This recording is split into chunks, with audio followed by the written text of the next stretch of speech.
Good evening, everyone. We're going to call the January 22nd Planning Policy Commission meeting to order, and it currently is right on the dot, 6:30 p.m. Today's meeting is a hybrid meeting.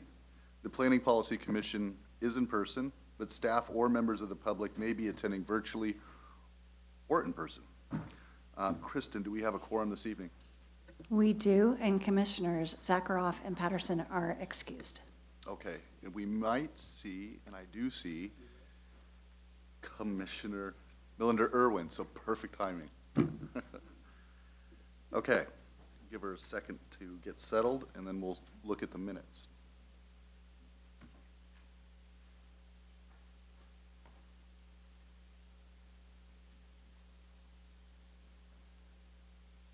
All right, so our first item of business this evening is to take action to approve the minutes for the January 8th, 2026 PPC meeting. Commissioners, are there any corrections to the draft minutes that were provided in your agenda packet? Hearing none, seeing none, those minutes are approved. We're going to move on right now to public comment. And tonight we're actually holding a public hearing, so we're going to have two opportunities to speak. Right now, we just ask for those who would wish to speak in general terms, speak for the good of the order. But if you actually are here to speak on the adoption of this year's amendments, you'll want to wait till we get to the public hearing. Has anyone signed up to speak this evening? I do have two people that have signed up. I'm not sure if they are for the general public comments or the public comments. Sure. I guess I'm looking, and do we have any virtual speakers? We do not. Okay. So to those of you in the audience, are you here to speak generally or for the public hearing? I'm not sure who signed up. Oh, fair enough. That check-in sheet gets everybody. Okay, so no general comments? Specific ones for the public hearing? Perfect. Okay. All right. Then we're going to skip over the public comment guidelines for the moment so we can move on. And we are going to begin that public hearing. This is our first item of regular business. And we are holding a hearing regarding the docket of proposed comprehensive plan amendments. The purpose of this public hearing is to provide a formal opportunity for the public to comment on that docket.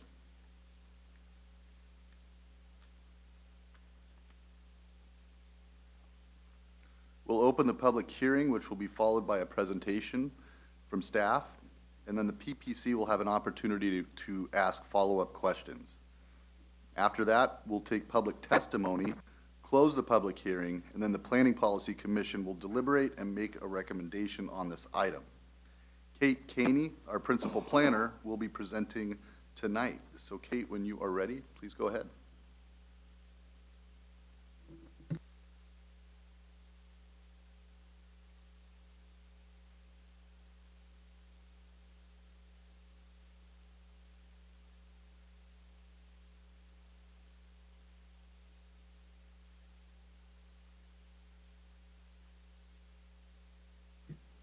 Okay, apologies for the delay.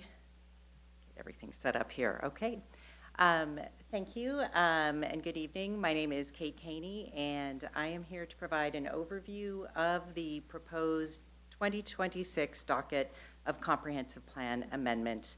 I will also discuss a little bit about the amendment process. So we are here not only to have the public hearing on the 2026 docket of proposals, but also to provide an opportunity for the commission to deliberate and provide their recommendation on proposals to forward to council. Tonight is not, for the commissioners, it's not about approving items on the docket. It's about forwarding a recommendation for council to establish the proposals on the final docket, which will receive further analysis and consideration through an amendment process throughout this year. So in terms of a little background, both the state and the city have requirements for amending the comprehensive plan. The state requires cities to establish a process so that the comprehensive plan can be open to the public and that changes can be made. Those changes are limited to one time a year, amendments just once a year. The amendment process is sometimes called a docket process, docket meaning list, reviewing the list of proposals. The city, in the city's code, also establishes procedures and criteria for amending the comprehensive plan. The criteria is established for the evaluation of privately initiated amendments. And as discussed with the commissioners at their last meeting, there were no proposals received from private individuals or groups this year, so all of the proposed amendments are initiated by the city. The code also establishes procedures for how the docket will be reviewed at this preliminary phase, how council will establish a final docket, and it moves through the amendment process after that. So tonight, I will give an overview of the 5 city-initiated proposals. I will go through in the next slides each proposal one by one, starting with this first amendment. This proposal has 2 goals, really, and they both have to do with the land use designations that are in the comprehensive plan. So what is a land use designation?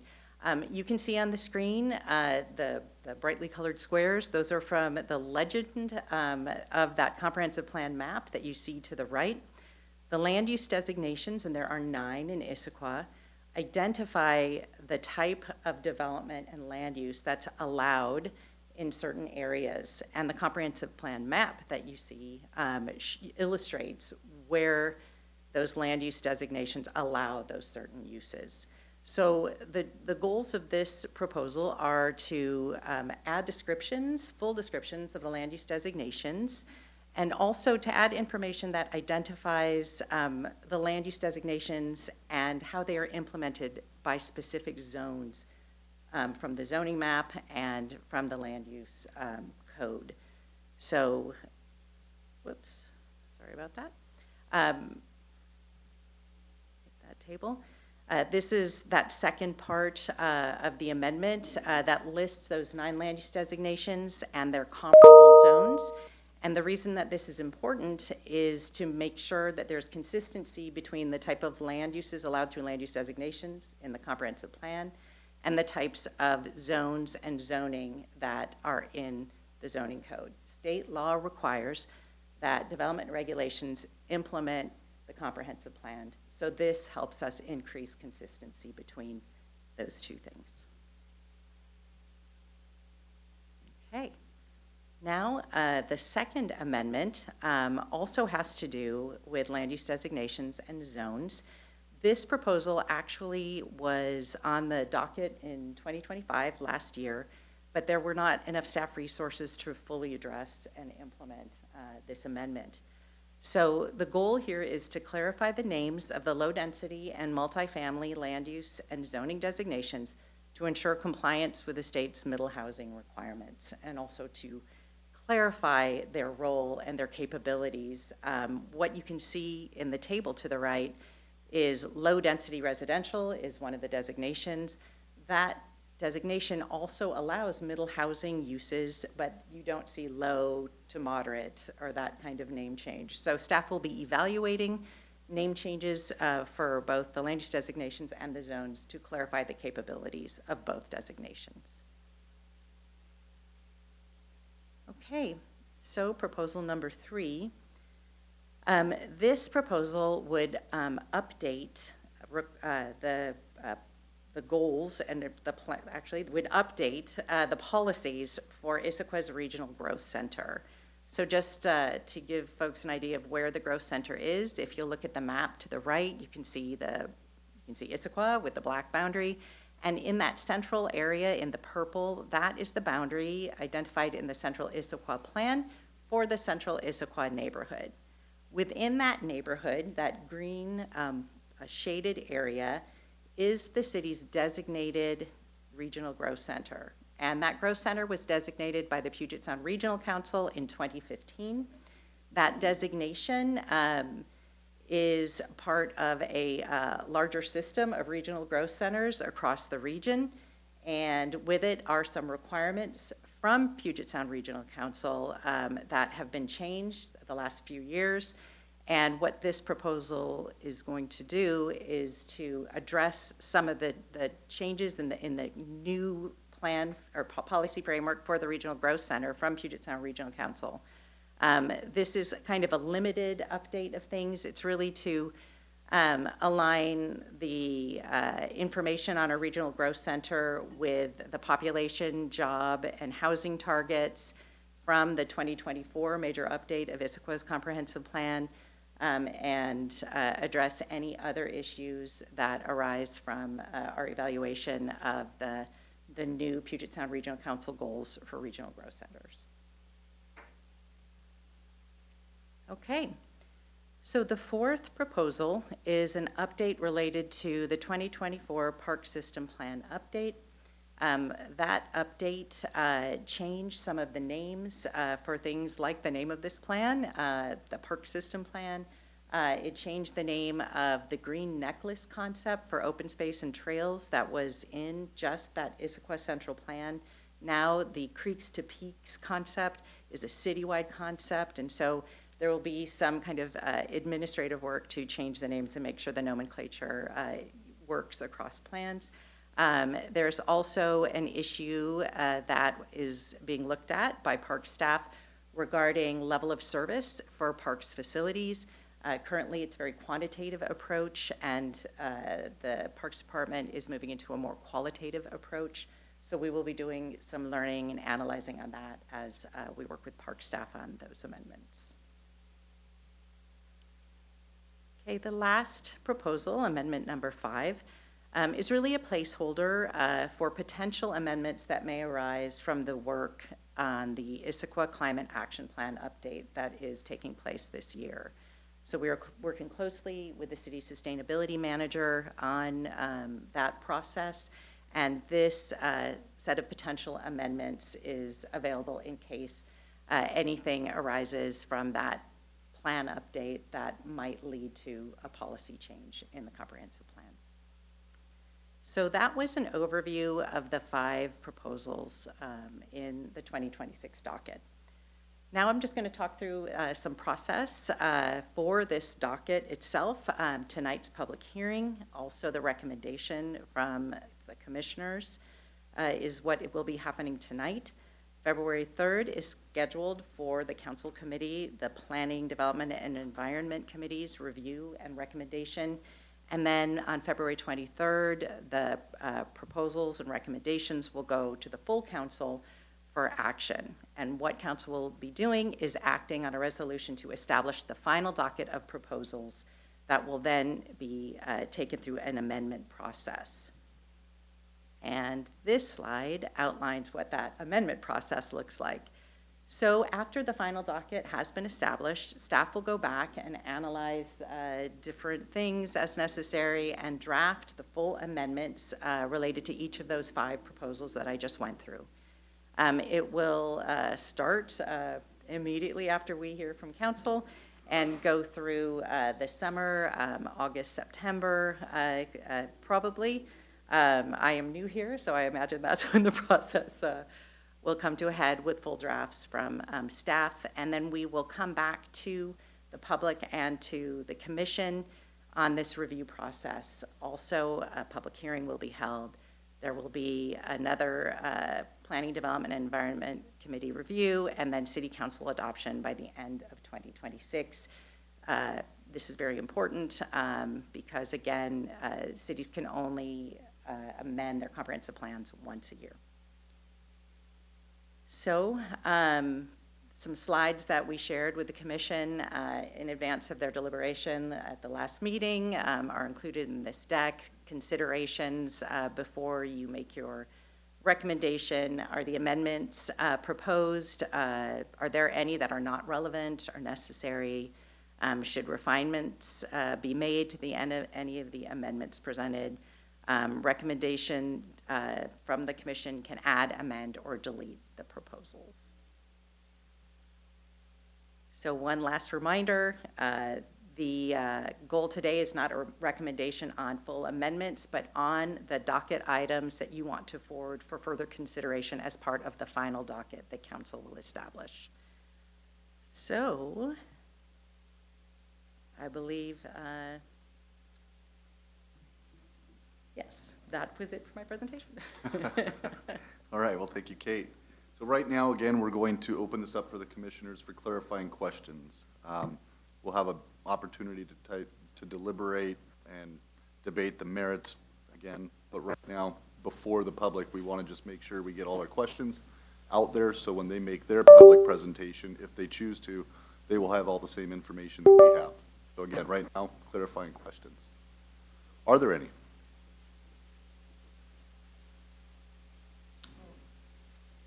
Commissioner Mulberry. Yes, Commissioner Voice.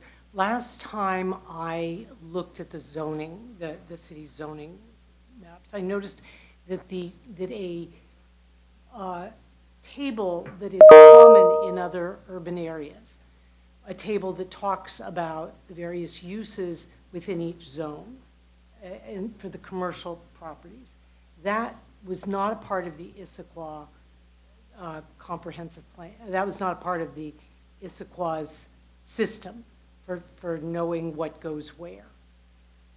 Maybe it was fixed. I don't know, maybe it is a part of the, whatever this thing is we're looking at. But if it's not, it would seem that Issaquah should make sure that whatever it does, that there's a formula so you can figure out what uses could go within what zones. Issaquah does have one. It's in our land use code. That's Maybe it where, was- that's where all cities put them, as into their land use or zoning codes. Okay, it was reintroduced then, because it was, It's- I know it it's- was missing for a period. No. It's always been in the land use code. Yes, The table? yes. Okay. All right, thank you. And sorry, just to Go ahead. clarify, what may have been confusing is that there was a table in the comprehensive plan that had land use designations and the zones that implemented them. That's what we're replacing as part of that first Okay. proposal. So maybe that was confusing. All right. Thank you, Commissioner Mulberry. Any other questions? Okay. Again, this is pretty technical stuff. The whole idea is to get this off the ground, so once it's approved, then it does come back to PBC, and we can deliberate on merits and other things like that. All right. We're going to open the public hearing. And it is currently 6:48 PM. We're going to ask staff, has anyone signed up to speak? No, they haven't. Okay, so no one online? And there's no one online. Okay. Now, since we have a few people in the audience this evening, would anyone like to speak?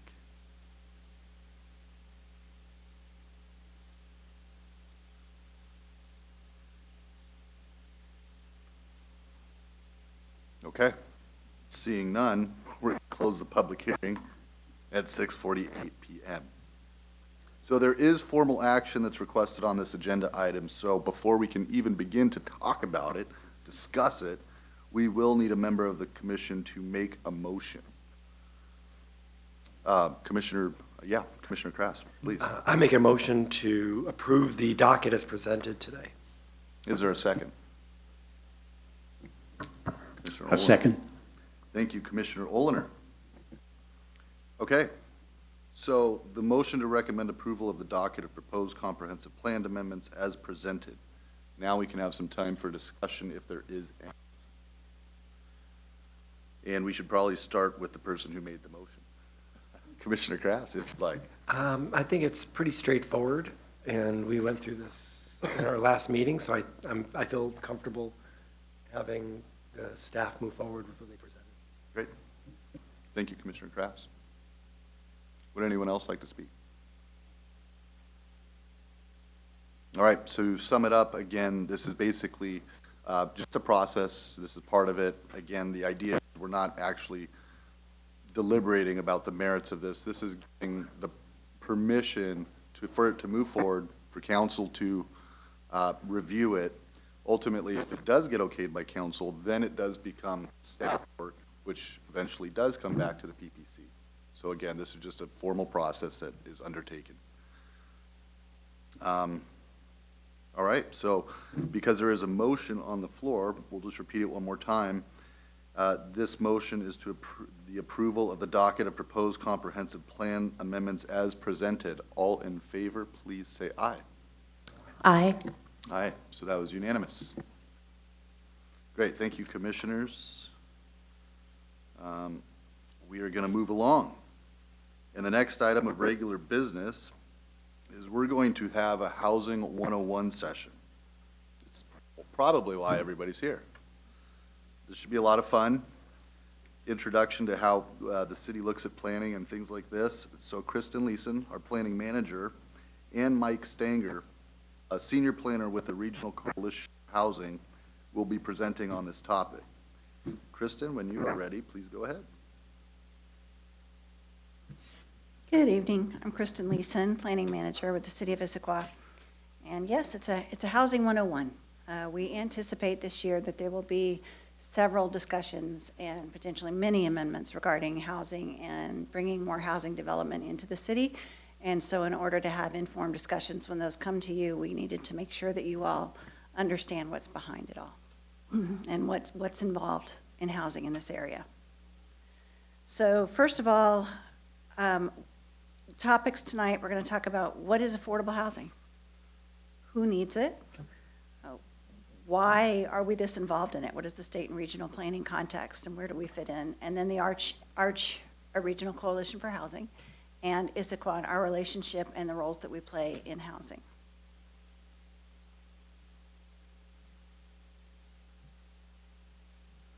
Before we get started, most of this tonight is going to be focused on affordable housing, but we need to recognize that it's not just about affordable housing. Everybody needs housing that they can afford.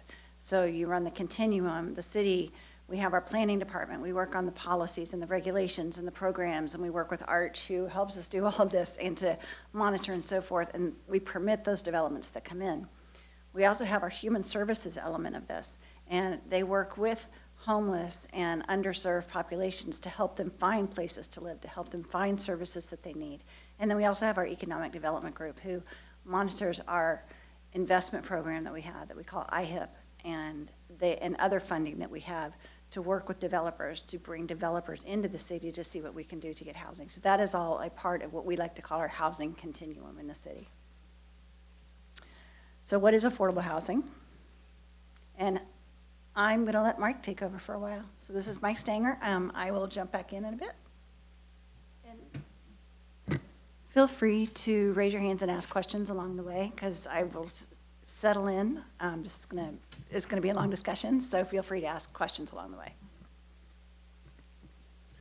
Hi, good evening. Again, my name is Mike Stanger. I'm a longtime planner with a Regional Coalition for Housing. Helped city staff and city council on a number of issues over the years. And I'm glad to be back with you and orienting you toward this work. I will say up front that this is a lot of information. I know you probably already feel, the fire hose effect. And so I'll echo what Kristen said about feeling very comfortable to ask questions. Even if we don't get through everything tonight, or you still have questions, we're happy to come back as often as you need to, or help as much as we can. Usually when I give presentations of this nature, the first question out of people's mouths is, what do we mean by affordable housing? And so I think there's really two ways that we commonly think of it. The more general definition to it, and the one that's standardized in state, local, and federal programs, is to think of what any given household can afford for a given home. So if you're spending more than 30% of your income on housing and expenses directly related to the home, then the government considers that to be too much. Then you would be housing cost burdened.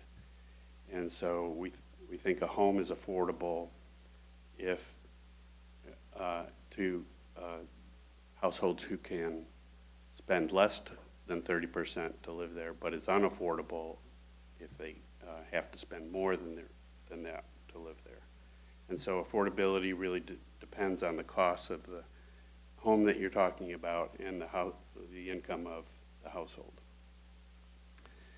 But there's a second definition that, depending on the context, that you may hear used in a different way, which is that it's used to refer specifically to housing that is cost controlled, meaning there's a limit on the rent or the purchase price of the home, and it's reserved for people of certain income levels.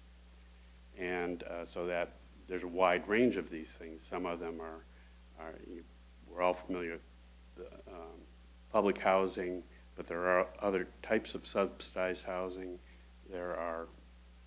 There's affordable housing that is privately owned but has formal agreements on it to keep it cost controlled, and we'll get into those later. So in some contexts, if I or Kristen talk about the number of affordable housing units, we may be talking about the ones that are cost controlled with a formal agreement. But in other contexts, if we're showing you data, for example, from that includes market rate prices, we may be talking about that the cost of those homes relative to a household income. So I hope I didn't make that more confusing, but this leads us into a term that you may have heard called AMI, or area median income. And so it's a standard for comparing the housing costs and household incomes, as I was mentioning. The median, of course, is where whatever you're counting, half of them are below that number and half are above. So in this context, the median income is where half of the households earn less and half earn more. And that is a number that we use to not only to measure the affordability of housing in the housing supply, it's also used in housing programs to set income limits that determine who's eligible for the housing and the maximum prices. That median number is determined by HUD every year, and they do it statistically using recent data, and we will take that number then and turn it into income and expense limits that are for the current year are shown here. So the current area median income for a 4-person household in our area, that is King and Snohomish County, is $157,100. And then we scale it from 100% down to 80% or 50% or 30% or whatever level we're interested in. And then according to the size of the household. There are factors to multiply to get these figures according to the number of people in the household. So a 4-person household, as I said, the median income would be $157,000. But if it was a 1-person household at 100% of median, then that income limit would be $110,000. Now, in a similar way, we take that $157,000 to set housing prices in our programs. And the expense limits are based on that 30% maximum that you should spend towards housing. And if the home has 2 bedrooms and the maximum is 100% of median, then the maximum monthly cost would be $35.35 a month. But if it was a studio, it would be $2,749. Or if that studio was a maximum of 50% of median income, then it would be $1,375. Again, I don't expect you to get all this all at once, and or maybe you're way ahead of me, but feel free to ask questions, or we can talk about it, clarify it. That will help explain the next set of slides and information. As Kristen said, everyone needs housing that's affordable to them, but we find that the lower the income, the harder it is to find that affordable housing. When we were talking about percentages of the AMI, then that, as I said, determines who would be eligible for different affordable housing programs. So we're interested from a planning perspective on who is served by those at those income levels. And this data from the State Employment Security Division tells us what are typical wages or earnings for jobs that are common in our communities, and often comes up in conversations of those that we want to make sure are able to find affordable housing. If we apply some of those standard income limits, or such as 80% of AMI for one person, or 50 for one person, so we're just talking about the income of one person here. A registered nurse, for example, typically makes more than 80% of median income, and so does a typical firefighter.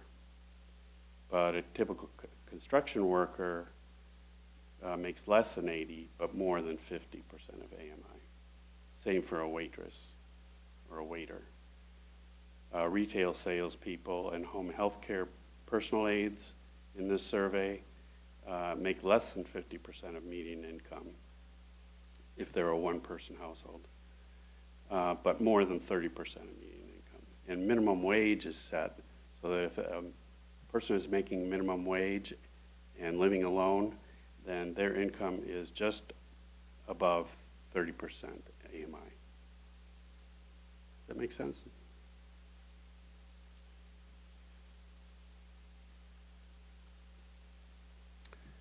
Now this chart is meant to illustrate across our subregion, the East King County, which ARCH encompasses, and compare the affordability of housing units and the incomes of households.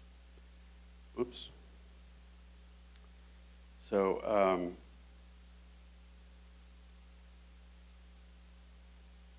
down here there are about 8% of the households in East King County make less than 10% of AMI, and only about 2% of the housing units in East King County are affordable at that level. Does that follow? Similarly, at between 30 and 50% of median income, you're looking at about 6% of the households fit into that income group, but only about 4% of the housing units are affordable. Between 50 and 80 AMI, those numbers are pretty similar, but when you get above 80% of median, what we start to think of as moderate or higher income, then you've got more housing units that are affordable at higher income levels and fewer households. So what ends up happening, as you can imagine, is that because there's more households with lower incomes, they're going to have to buy up. In other words, they're paying more, they're living in more expensive housing. And the result of that is that if you look at the households grouped by income level, you find that you can find how many are paying more than 30%, or in some cases more than 50% of their incomes on housing. Again, this is across East King County. And in that lowest income group, below 30% AMI, 77% are paying more than half of their income for their housing. And another 9% are paying more than 30%. So that's a total of 86% are housing cost burdened. If you're paying more than 50% of your income on housing, that's known as severe housing cost burden, and that's a level which can be really unsustainable. Those are people who are in danger of losing their housing. The higher up you go on the income scale, the better that picture looks, not surprisingly. But even at 50% of median or 80% of median, we still have high percentages of households who are cost burdened. If you break that down even further, you find that that cost burden falls frequently on single parents with children, senior renters, and we could also look at people of color and so on. The typical rent was less than $1,700 10 years ago, and it's increased more than $1,000 since then. And if you're interested in Issaquah, which of course you are, you'll see that the data are very similar to East King County overall.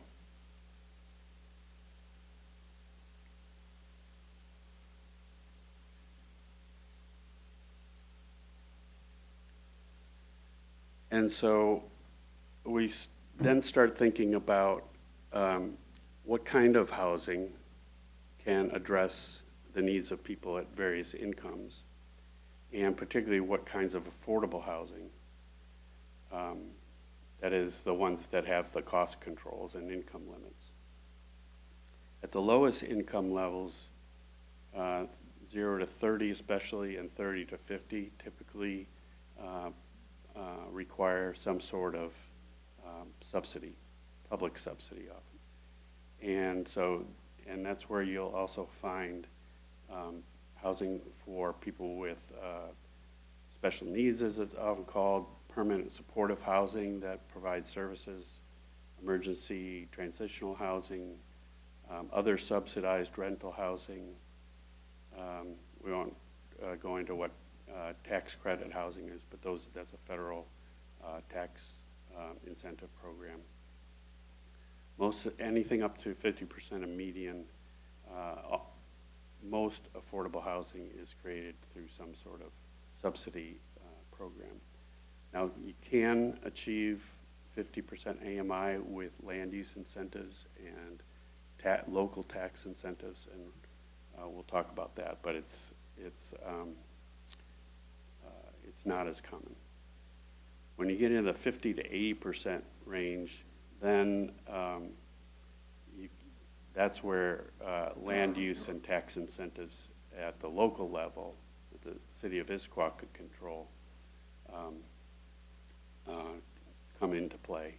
And then from 80 to 120% of median, we also see some land use programs helpful for that, and Kristen will be able to show you where that's been done in Issaquah.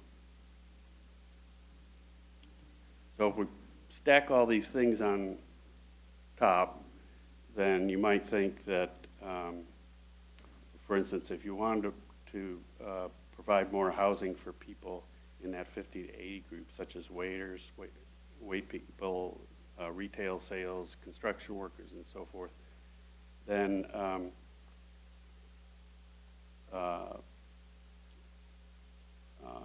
land use and tax incentive programs can help with that. At lower incomes, we can do some things with land use and tax incentives, but it will typically take some public money to help create that. Now, backing up to a bigger picture, as, as to what the city can do, what the city is authorized to do, why the city needs to do it, then we want to talk a little bit about this from the growth management planning framework that's established in the state of Washington. And so there's this foundation that starts with the Growth Management Act, which I'm sure you're familiar with already. Layered on top of that are multi-county planning policies that are established at the Central Puget Sound Regional Council that guide, in turn, the counties, the 4 counties in the region, including King County, to set county-wide planning policies, which are directive toward local comprehensive plans, which were just updated in the last year, and regulations as well. So those, all of your comprehensive planning and land use regulations and so forth are all acting to help fulfill the guidance of the Growth Management Act, and particularly countywide planning policies. And countywide planning policies recently have taken a more prescriptive turn and specified in numerical terms the numbers of units that each city must plan for and accommodate in their comp plans and regulations. So it's, I want to stress here, because there's often a lot of confusion, that the GMA and countywide planning policies do not require that the units be built at a certain affordability level. They require that your plans and regulations support that kind of development. But numerically, these 2 charts show what those numbers look like. And corresponding to the cost burden analysis that I showed earlier, the greatest requirements are at, or greatest needs are at the lowest income levels. This below 30 PSH stands for, again, permanent supportive housing, and non-PSH means ordinary or housing without permanent supportive services. And then and the hatched parts of the bars show what the city has had to plan for in this most recent update, and the solid green bars are the units as they existed in 2020. So you can see that the vast majority of the change or increases, so to speak, need to be planned for at the lower income levels. And so that's what makes this a particularly acute challenge. This slide shows has a table with the specific numbers. So the countywide planning policies, again, requiring Issaquah to plan for at least, nearly 3,000 housing units affordable to households with incomes below 80% of median income. Huge challenge. Mike, may I jump in real quick? Yes. Just our growth targets citywide are 3,500 units, and of those, all except for 363 have to be within that affordable, uppercase affordable housing range, and the rest can be at market rate. That's a big number. But again, the challenge is to plan for and accommodate them. You can't control what happens to the market, but you can be held accountable as a city for regulations that would not allow that to happen. I see a question.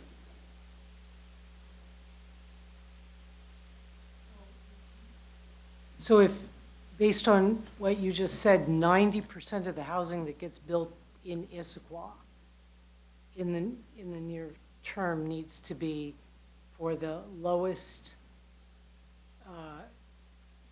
income sector, then what do? Say, we're stopping now that we built the 350?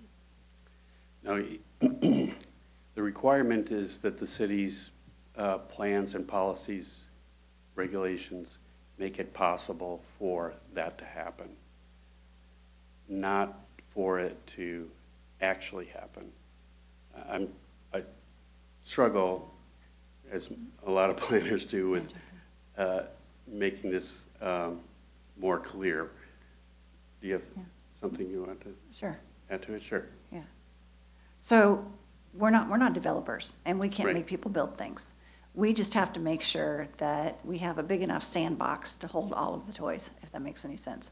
We're not going to put the toys in there, but we have to make sure that there's enough space to hold all of those toys. So we have to make sure that all of our zoning will allow for, 868 units at 30 to 50% AMI. However, a market rate developer may come in and put, 868 market rate units in there. We can't control that, but we did accommodate for it. I understand. Okay, Now, if the city changed all its zoning to allow only single-family homes, that would clearly not accommodate I understand. housing below 80 AMI. So that's where you would be vulnerable to appeals at the Growth Management Hearing Board and things of that nature.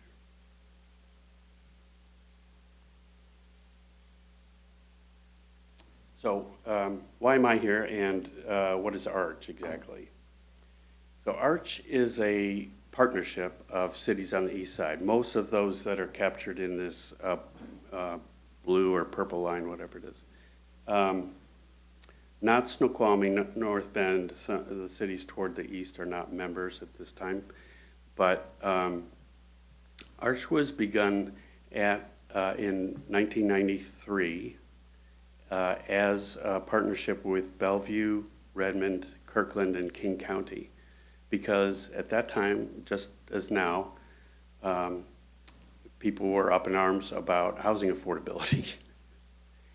And the leaders of those communities thought that none of them could handle it on their own, and maybe it would be a good idea to think about housing economies as a regional or a sub-regional system, and not something that individual cities could do on their own.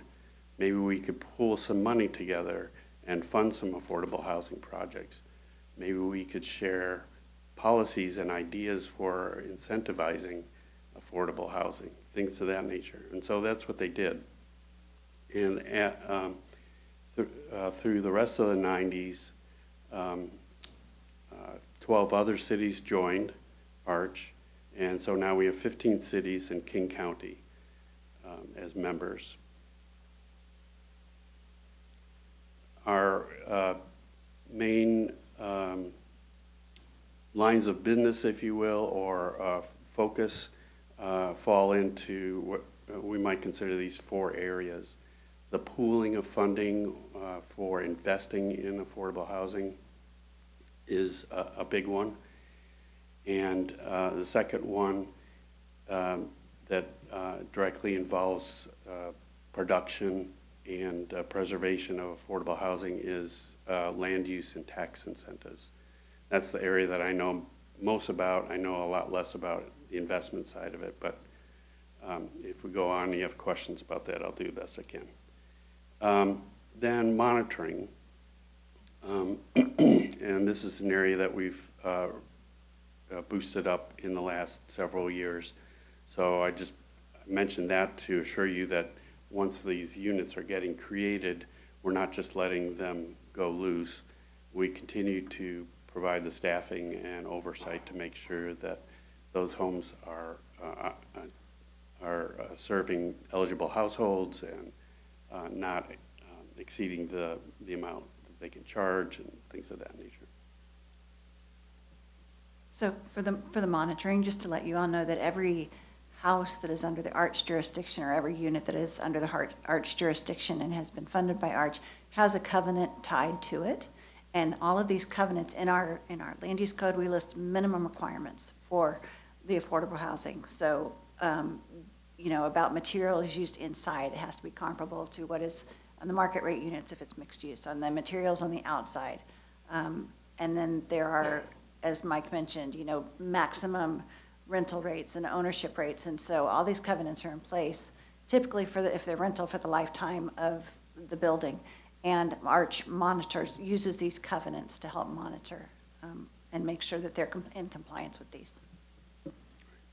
And we're always working for the city. We're not an independent, in fact, we're not incorporated. The only charter we have is an interlocal agreement with the city. So if I'm here talking to you, I try to be a staff support for Kristen and for you, as if I'm an Issaquah employee and not just some outsider advocate or something. We are all City of Bellevue employees because somebody needs to sign our paychecks, but that's how we look at our role, as being extended staff for each of the members.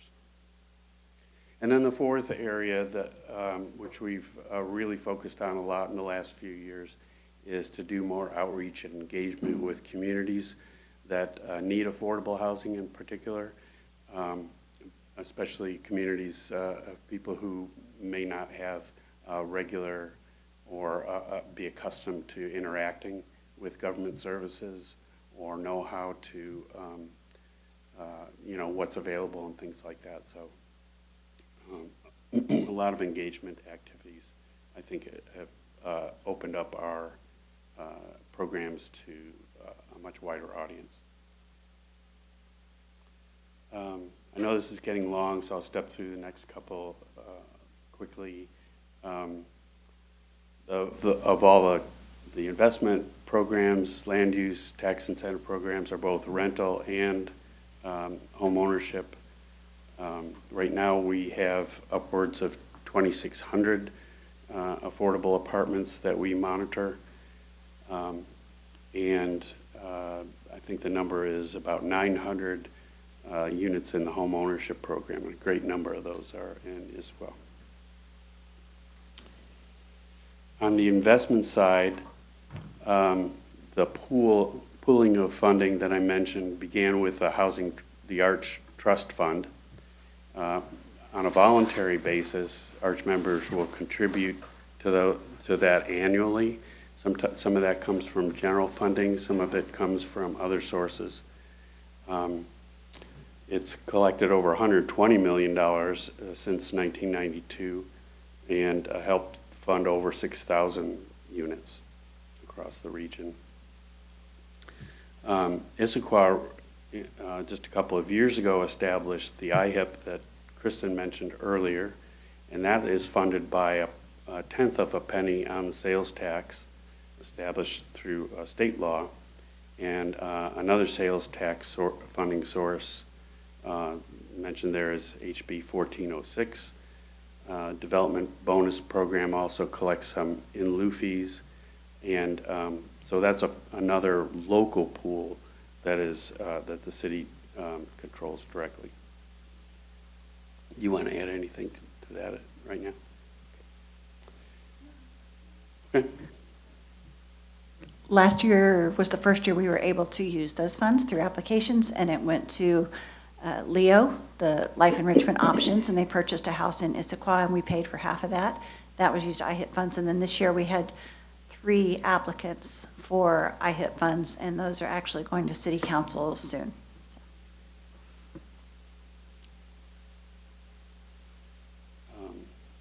I don't want to go through this step by step, but this kind of maps out different tools or funding sources and what income levels they typically help support. LIHTC is that low-income housing tax credit program of the federal government that is operated through the state of Washington that I mentioned earlier. And the Arch Trust Fund, the IHIP, King County has its own sources.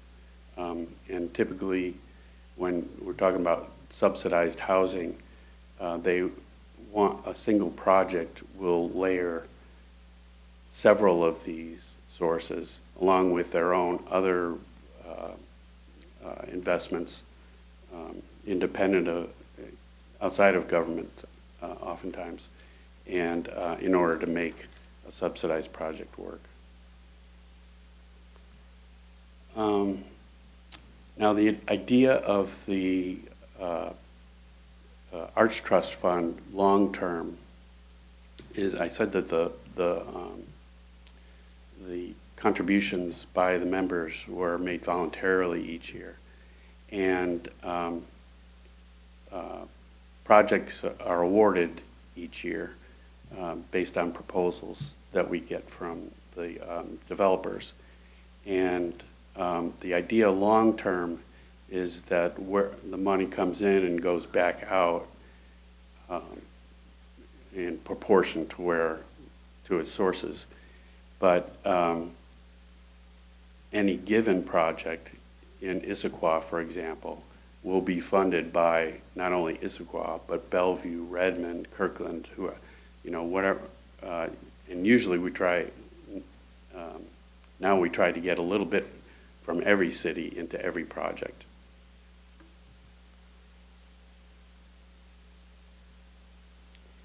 There's a little mapping to show not only the location of the projects, but where units of different types or serving different populations, I should say, have turned out. So, although my color vision isn't that great, but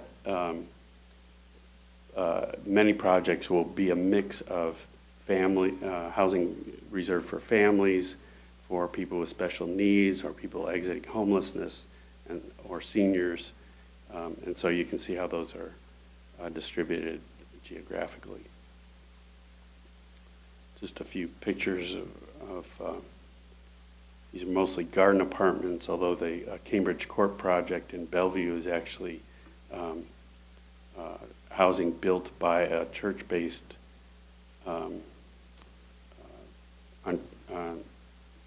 nonprofit in Bellevue that serves seniors. I talked about, well, actually, I'm going to, where did the land use one go? Inclusionary zoning. Yeah, I'd like to do this and then come back. Is that all right? Oh, this is yours, sorry.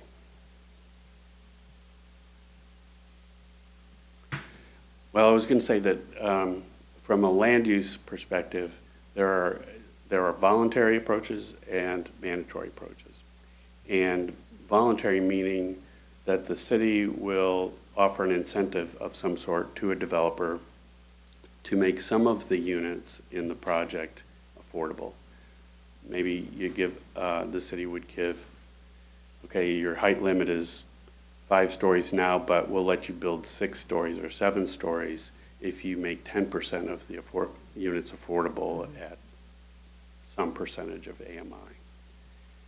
That's a voluntary approach. It's up to the developer whether to accept it or not. The mandatory approach is to say, we're going to give you the right to build to 6 or 7 stories, and in exchange, you will have to give us 10% of the units at that affordability level. So now the choice has been made by the city. And the city's authorized to do that because as long as the value that you're giving in that upzone is equal or greater than the value that you're getting back in the affordable housing. So we're very careful when we do an analysis for cities to measure what those values are and recommend levels of incentives and affordability, so that it's not just taking from the value of the project, but it's actually it's a win-win, and the developer can gain some value through the exchange, as well as ensuring that there's some affordability from the project. Now, a multifamily tax exemption program is a little bit the same, but instead of giving additional development capacity, height, density, whatever, now the city is, again, through, authorized by the state, is able to exempt the building, the residential improvements value, from tax exemption for 8, 12, or 20 years, depending on what the conditions are, affordability conditions are in exchange. And so this is another way to get, this is a voluntary thing, strictly speaking, but it's another way to say we'll allow the developer to save or gain so much value, and we will reserve, or in a sense, take back some of that value in the form of affordable housing.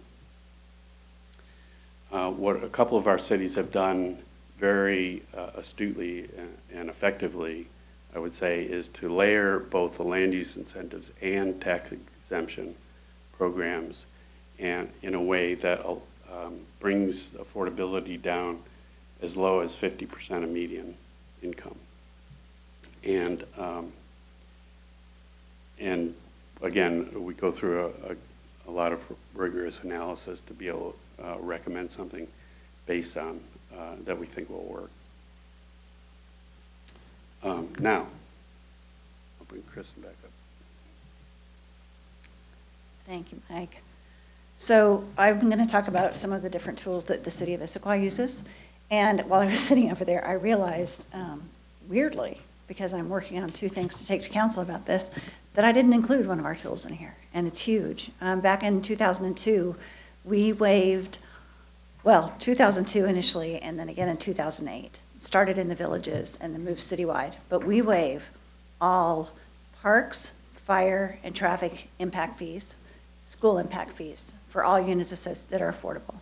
We waive all plan review fees, building review fees, some connection fees that we can waive, everything. So it saves, depending on your project, it can save up to millions of dollars on that project. So that's a huge incentive that the city provides. We are actually going to take this to the Planning, Development, and Environment Committee to maybe potentially make some changes to this on February 3rd, if you're interested in tuning in for that. Development agreements thus far are one of the biggest tools that we have used to get affordable housing. Out of development agreements, we've gotten 277 units at or below 80% of the AMI, 650 units, all of those located in Issaquah Highlands, that are between 80% and 120%. In the pipeline, we currently have development agreements that will allow or require 350 plus units at or below 80% area median income. We also, this does not include, under the developed, it does not include the transit-oriented development trailhead that's coming in, which will have 159 affordable units that are there, some because of inclusionary, some because of another program I'll talk about, but those are not included in this right here. Mike also mentioned briefly our density bonus program, and this is a voluntary program. And the development agreement is also sort of voluntary. You can do a development agreement, but 9.5 times out of 10, we are going to require affordable housing in that development agreement. Density bonus, which is actually now development bonus program, was adopted in 2013 as part of the Central Issaquah Plan. It is voluntary.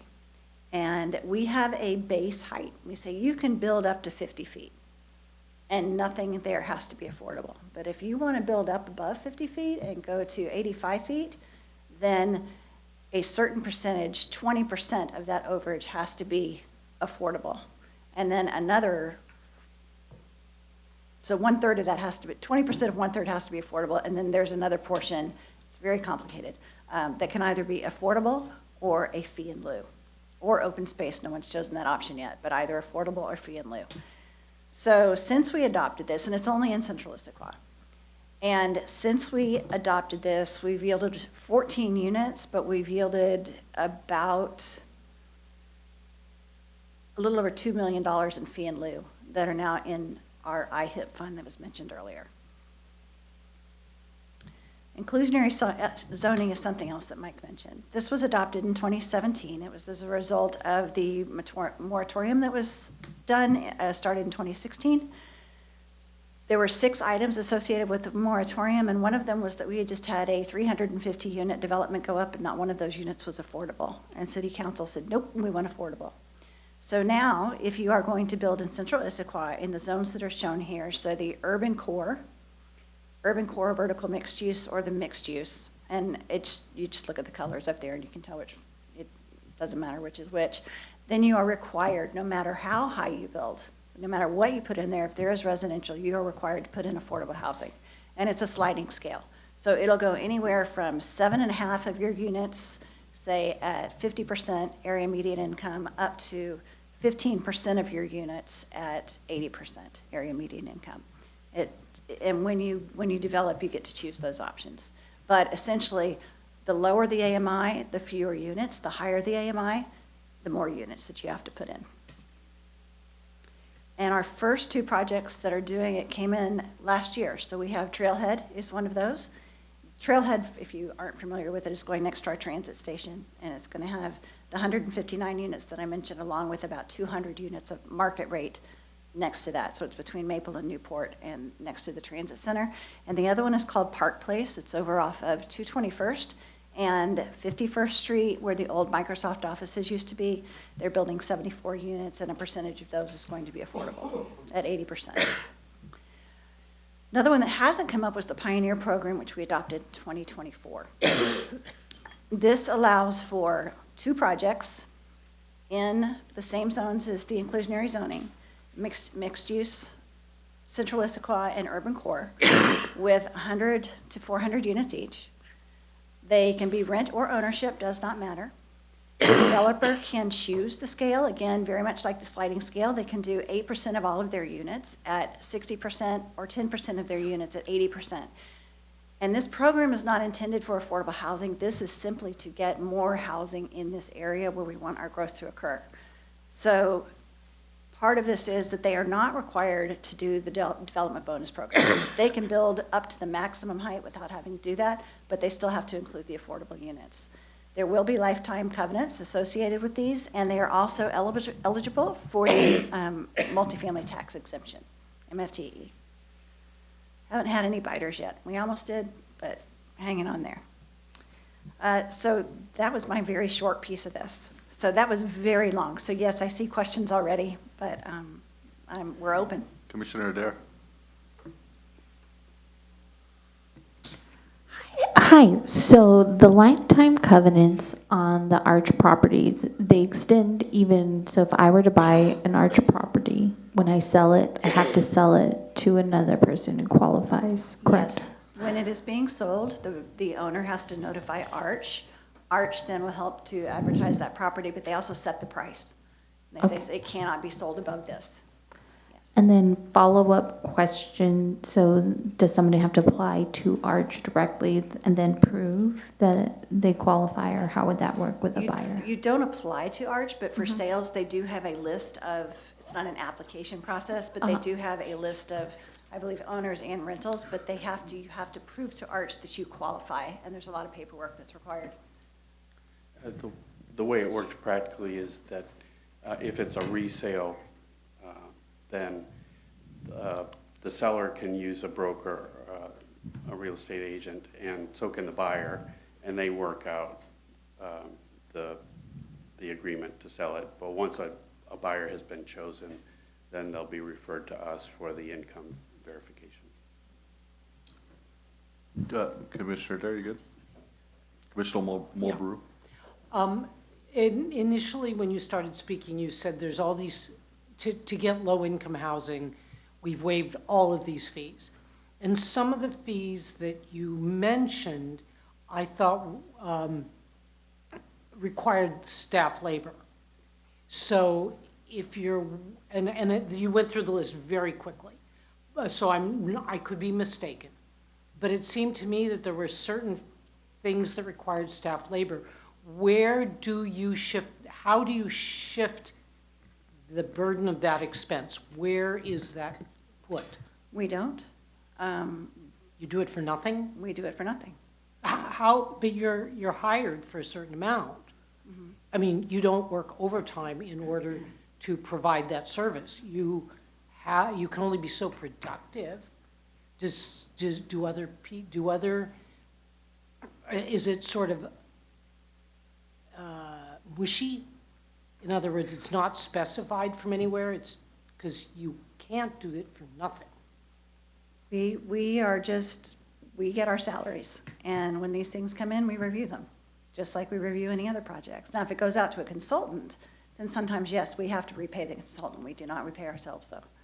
So, But let me clarify too, though, so the traffic impact fees and the park impact fees, if we waive, as we do, 100% of those fees, 20% of those fees, we have to find a way to repay 20% of those fees that go toward parks and traffic and so forth, but they don't go toward staff.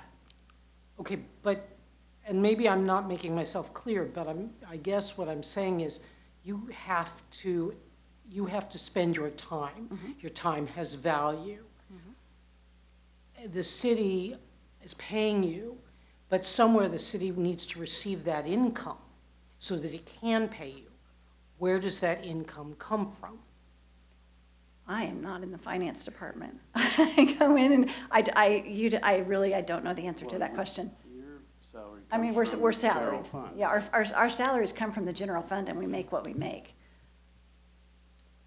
no matter what the project is. So are you thinking that I'm saying that the city has a budget. It has income Right. and it has expenses. right, The amount of work, your labor is an expense.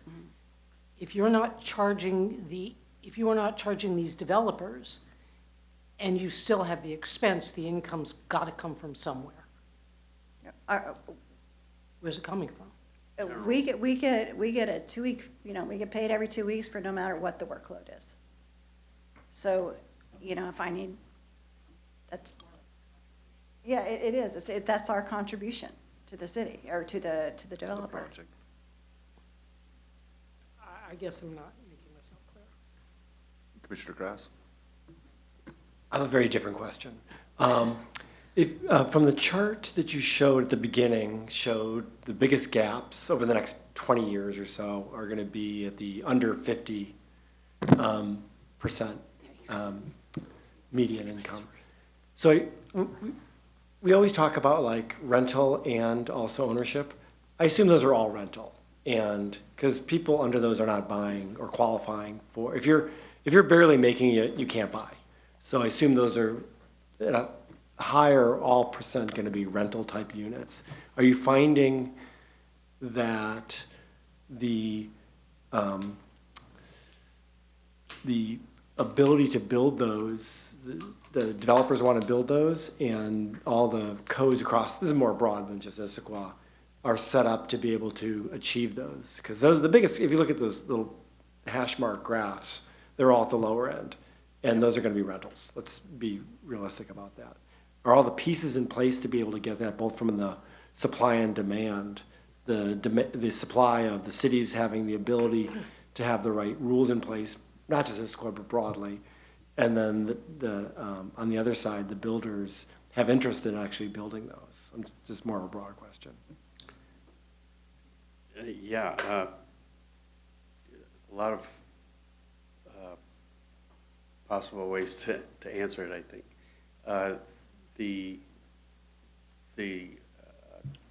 The approach to solving that, to creating those units, in my mind, has got to be a combination of the things you mentioned, the subsidies, the regulations that make it possible for a developer to only get, to sell or rent some homes for below market rent and make up for it by the bonuses or the tax savings that they get on the other end. That's what pays for those on the market rate side. But, go So, ahead. if I guess is maybe more of a question for Kristen. The things that are being built, at least what we see in Issaquah right now, are more sold units, not rental units. I see lots of townhouses all over $1 million, $1.5 million and all that. That could just be a snapshot in time. The bigger apartment, I mean, are the developers wanting to build apartments, or are they wanting to build condos? And is there a place of how this could all work where a new development can be a mixture where the developer sells market rate condos, but they hold back that percentage and they continue to own those as rental apartments, so you have a mixed type? Because otherwise, if a developer is in the condo business, they're just not gonna play for these under 50, the 50% and below. But are you seeing any mixed type of developments that have both owned and rental in the same thing? And you're shaking your head, I assume that's a no. No, we're not. And, traditional stat condominiums, we're not seeing those at all in Issaquah. And part of that is because of some regulations that were set by the state that result in big liability issues for condominium developers. So the condo type development we are seeing is townhomes, and those are all sold. And there are some rental, a while ago, it was all rentals coming in. It was all apartments that were coming in. And then over the last 3 years or so, it's been townhome after townhome after townhome. We just talked to somebody the other day who wants to do apartments. And some of that's coming back, but to your other point earlier, I think, yes, the lower the income level, it's gonna be mostly rental. And ownership probably doesn't start till closer to 70% or above. I think that's even optimistic in this area. I mean, You think that's, pardon me? I think it's to qualify to buy something, you have to be much higher than that, I would assume, just the pure math. We do have some units in our programs and they mostly come out of Redmond, but at 50% of median, and we are able to find buyers who qualify. So some of it is supported by down payment assistance programs, but at 80% of median, it's not that difficult at all. All right. Commissioner Olner, raise your hand. Just a question, can you make that slide deck available to the commissioners? Absolutely, yes. That'd be great. We've had a request recently to try and get these out earlier, but we have a lot of meetings. So we're going to try and get these out a little earlier, but it hasn't worked so far. That's great, thank you. Follow-up question. When somebody in the ARCH program buys a condo or a townhouse, a lot of times there are HOAs, and the HOAs have monthly fees. Are those regulated at all, or are they considered as part of the covenant that they have to be lower? When we initially price the home, we build in what the actual HOA fees are, including if there's an upfront contribution to the HOA. Over time, of course, HOAs tend to raise their fees in order to support capital improvements and maintenance and so forth. That's become a problem because often the fees will go up faster than the prices themselves. So we don't have a great solution to that yet, but it's something that we're trying to deal with. Great job, Commissioner Dare. I think we stumped him. Commissioner Matthews. I had a question about the urban village versus the mixed use, because I know that Central Issaquah is where you want the most growth. So if, say, QFC, they decide, oh, we're gonna sell this, Kroger, and somebody wants to redevelop it as apartments, is there a requirement, because it's not mixed use, it's urban village, do they have to bring in another retail? Or, I'm trying to figure out what the difference is between mixed use. Urban village doesn't seem like you need to do that. Is that right? Excuse me, the urban villages are Issaquah Highlands and Tallis and Lakeside. And where we require the housing is urban core. which is the red up here, and then the purple striped, which is the mixed-use Central Issaquah. So if someone was to come in and tear down the Safeway or the Town and Country and want to put in residential there, in the, that's, yes, that's urban core, yes, they would be required to put in affordable housing. But if they're up in Issaquah Highlands now, or Tallis, no, they have met their obligations for affordable housing. So follow-up question, sorry about that. Can do they have to provide the retail again? Because it's looking like we're looking at a food desert coming our way if we start redeveloping the core and not have the retail available. So I'm just kind of seeing into the future. Yes, so there. we actually, we Thank have a you. developer obligation in our Central Issaquah plan that says you need to replace, if you come in and you take a business out, you need to replace, find a way to replace those employees or give them opportunities for employment 1-for-1. Or, you know, whatever this transportation engineering manual says. We have not found a legal way to codify that yet. So that is actually Yeah. something that we are working on right now. And we actually came across something the other day, so we'll see how that pans out. Yeah. Great questions, everyone. Commissioner Millender-Irwin. Thank you, Chair Boyce. I have a question about the ARCH model with respect to office building conversions. If converting those to different types of either affordable housing, a small A, a big A, would that work with your ARCH model? Well, we would defer to whatever the city's regulations are on that, but we could administer it. Yeah, we have 2 potential projects coming in that would be commercial or office conversions to multifamily residential. And yes, they would be required to comply with the ARCH covenants. Yeah. Interesting, thank you. Great discussion, everyone. Commissioner Mulbrew, do you have a question? I was just praising her for a really interesting question, sorry. Yes, well deserving. Go ahead and turn off your microphone, otherwise you're going to give me. So I think we move on. All right.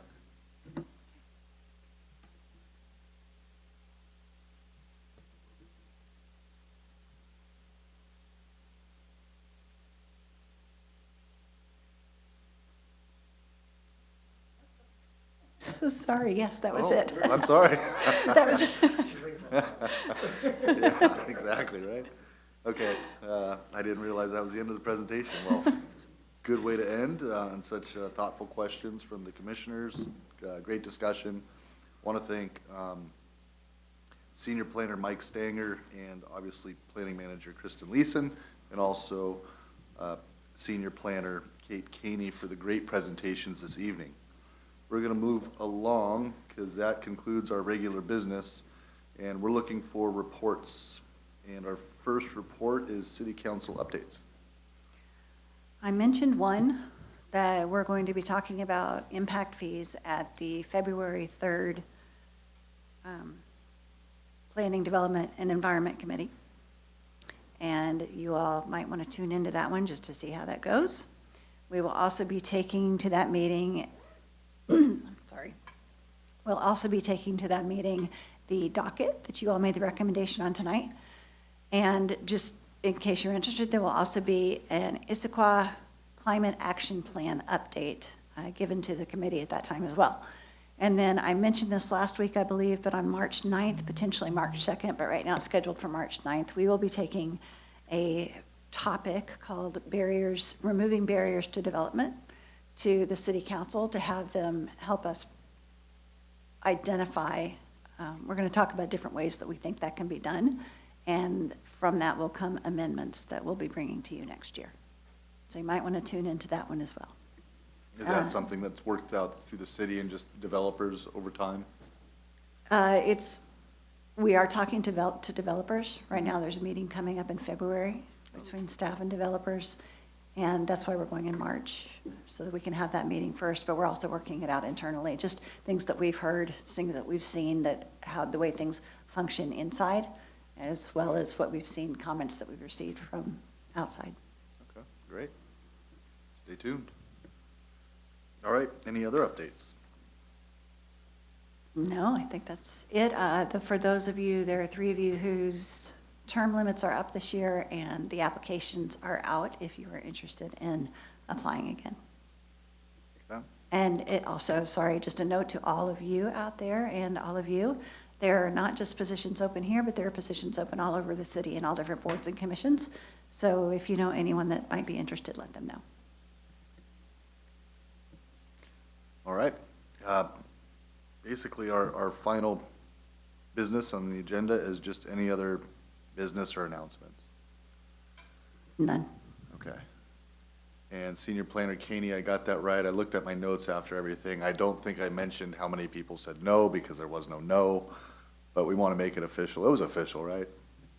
Okay, perfect. Always scares me when it comes to the formalities up here sometimes. All right, well, thank you, everybody, for being with us this evening.